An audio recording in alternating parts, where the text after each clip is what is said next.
الحمد للہ رب العالمین والصلاة والسلام علی سید المرسلین اما بعد فاعوذ باللہ من الشیطان الرجیم بسم اللہ الرحمن الرحیم مالک یوم الدین صدق اللہ العظیم۔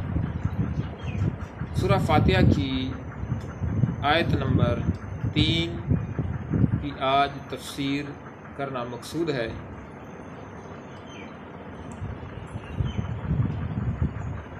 ترجمہ کنز العرفان، جزا کے دن کا مالک۔ اور اس سے مراد ہے قیامت کا دن۔ اس دن نیک اعمال کرنے والے مسلمانوں کو ثواب ملے گا اور گنہگاروں اور کافروں کو سزا ملے گی، جبکہ مالک اسے کہتے ہیں جو اپنی ملکیت میں موجود چیزوں میں جیسے چاہے تصرف کرے۔ اللہ تعالیٰ اگرچہ دنیا و آخرت دونوں کا مالک ہے، لیکن یہاں قیامت کے دن کو بطور خاص اس لیے ذکر کیا گیا تاکہ اس دن کی اہمیت دل میں بیٹھ جائے۔ دنیا کے مقابلے میں آخرت میں اللہ تعالیٰ کے مالک ہونے کا ظہور زیادہ ہوگا، کیونکہ اس دن کسی کے پاس ظاہری سلطنت بھی نہ ہوگی جو اللہ تعالیٰ نے دنیا میں لوگوں کو عطا فرمائی تھی۔ اس لیے یہاں خاص طور پر قیامت کے دن کی ملکیت کا ذکر کیا گیا ہے۔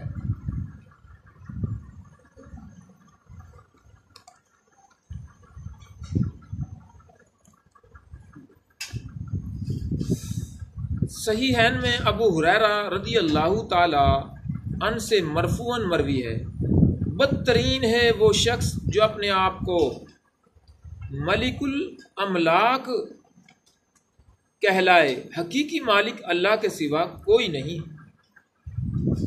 اور صحیحین میں ہی ہے کہ رسول اللہ صلی اللہ تعالیٰ علیہ وآلہ وسلم نے فرمایا، اللہ تعالیٰ زمین کو اپنے تصرف میں لے لے گا، آسمان کو اپنے یمین قدرت میں کر لے گا اور فرمائے گا میں شہنشاہ ہوں۔ کہاں گئے زمین کے بادشاہ؟ کہاں ہیں سرکش؟ کہاں ہیں مغرور و تکبر کرنے والے؟ اللہ اکبر۔ الدین، مالکی یوم الدین میں جو الدین لفظ ہے اس سے مراد جزا اور حساب ہے۔ حدیث شریف میں ہے، دانا ہے وہ شخص جو اپنے نفس سے خود بدلہ لے اور موت کے بعد نفع دینے والے اعمال کرے۔ حضرت عمر کا فرمان ہے رضی اللہ تعالیٰ عنہ، اپنے آپ کا احتساب کرو اس سے پہلے کہ تمہارا حساب لیا جائے، اپنے اعمال کا خود وزن کرو اس سے پہلے کہ وہ میزان میں رکھے جائیں، اور اس بڑی پیشی کے لیے تیار ہو جاؤ جب تم اس ذات کے سامنے پیش کیے جاؤ گے جس کے سامنے تمہارا کوئی عمل بھی پوشیدہ نہیں۔ اللہ اکبر۔